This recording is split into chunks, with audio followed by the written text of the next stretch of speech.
Your reaction, bro. Well, it's important for people to know the rule with USA basketball is an NBA team cannot keep a player from playing.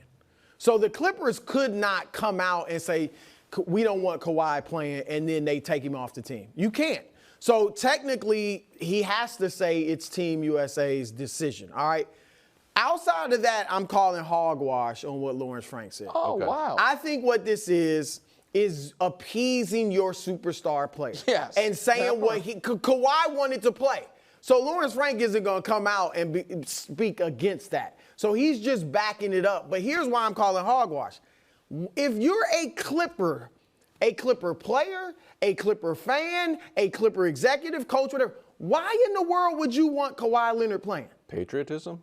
No, I don't know. He can't get through a regular season and play in the playoffs. He played 4 of 11 playoff games the last 2 years. Mm-hmm. So we think it's clearly wear and tear. There's like a limit to how many games he can really play in a calendar year. So I'm supposed to believe after he can't get through 60 games, 70 games in a regular season and a first round of the playoffs, that he's supposed to play in the Olympics, the regular season, and then the playoffs? The Clippers this year probably don't have to worry about the playoffs. They still got James Harden, Big Game James, and Kawhi. I'm just saying, if I'm Clippers, no, I don't want him playing. But I don't necessarily need to come out and say it because Kawhi wants to play. So that's what I feel like the follow-up question to Lawrence Frank would be like, who made the call? Like Grant Hill's kicking him off the team? Steve Kerr's kicking? Like, who's making the call here? Just USA basketball as a figurehead? Yeah. I agree with Brew. I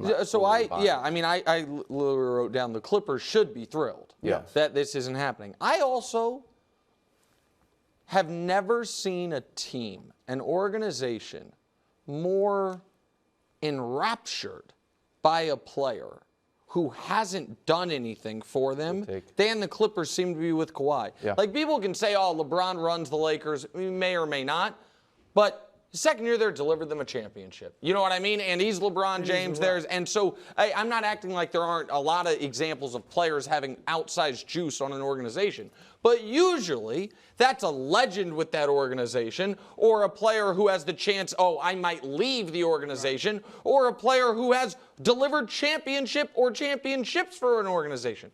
Kawhi Leonard, and I don't really blame him for this, but the reality is his Clippers tenure has been a massive disappointment.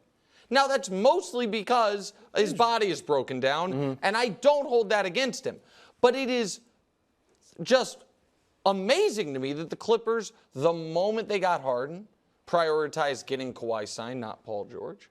That the Clippers were seemingly fine with him playing in the Olympics, and now, if Brew's correct, to appease his ego, his hurt feelings, are saying, we think USA basketball made the wrong call. And if Brew's not right, I think Brew is right. They're just saying Kawhi should have been allowed to play anyway. Right. I think from Jump Street, his inclusion was a mistake.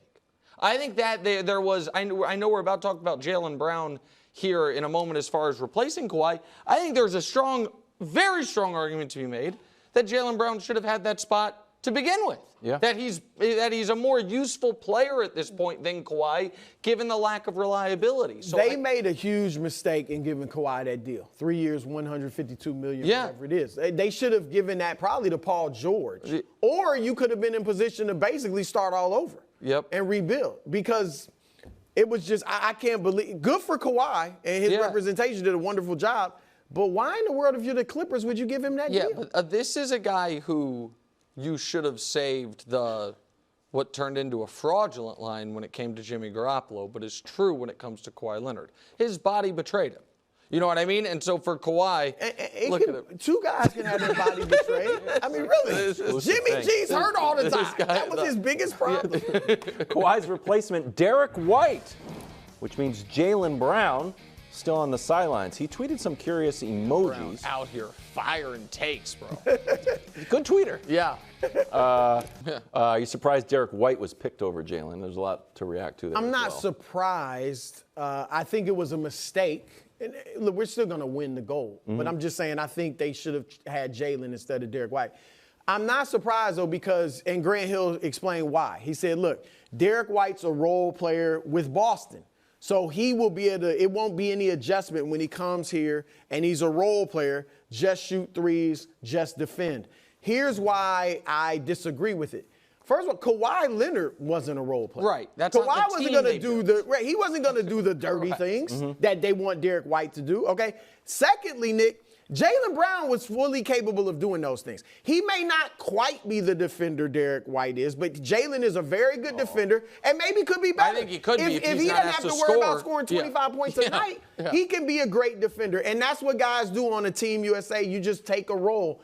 Some of the guys do that, and I think he would do it. And three-point shooting, they got the same career three-point percentage. Now, maybe White right now is a little better, but Jaylen's a capable, obviously, three-point shooter. So they definitely should have had him on the team. I'm glad he called Derek, and as teammates, they squashed it. There's no issue.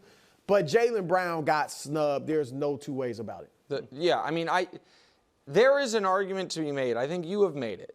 That the proper construction of Team USA is like 7 stars, 3 dirty work role player types, and then 2 Bazemores. Like, you know what I mean? Guys that are just bench mob, good vibes, you know. But that's not the archetype this basketball team went for. They just went superstars across the board. So you can't then have one of them injured and be like, actually, the best replacement is a dirty, you know what I mean, a role player, because that's not the way they were going.